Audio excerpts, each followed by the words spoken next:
Visite du ministre de l'Environnement dans la forêt classée du Kou à Kokorowe, à quelques kilomètres de Bobo-Dioulasso. Cette forêt avait été ravagée par un incendie dans la nuit du 8 au 9 février dernier.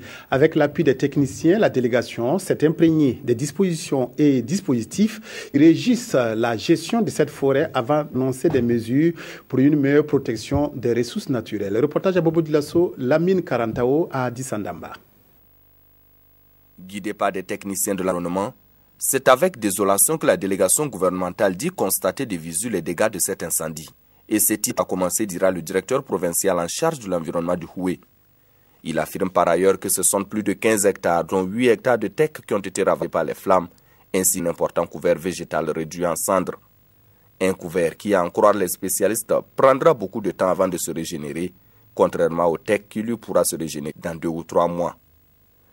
Face à une telle situation, le ministre en charge de l'environnement, par ailleurs chef de la délégation, annonce des mesures idoines pour une meilleure préservation de ces forêts.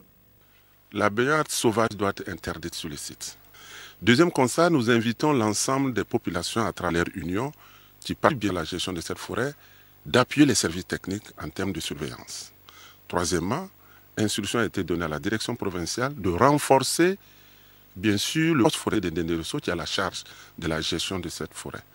Et ensuite, nous pensons que l'école nationale des eaux et forêts qui est implantée à l'intérieur de cette forêt peut être un atout majeur pour appuyer également la gestion et le suivi, et sans oublier la collectivité locale. Et c'est donc dans le souci d'impliquer davantage les populations riveraines dans la préservation de cette ressource naturelle que la délégation gouvernementale a rencontré le conseil villageois de Kokorowe. Ce fut également l'occasion pour les ministres de mieux découvrir les sources du Kou, ainsi que les dispositifs et dispositions de gestion et surtout de préservation de cette forêt classée.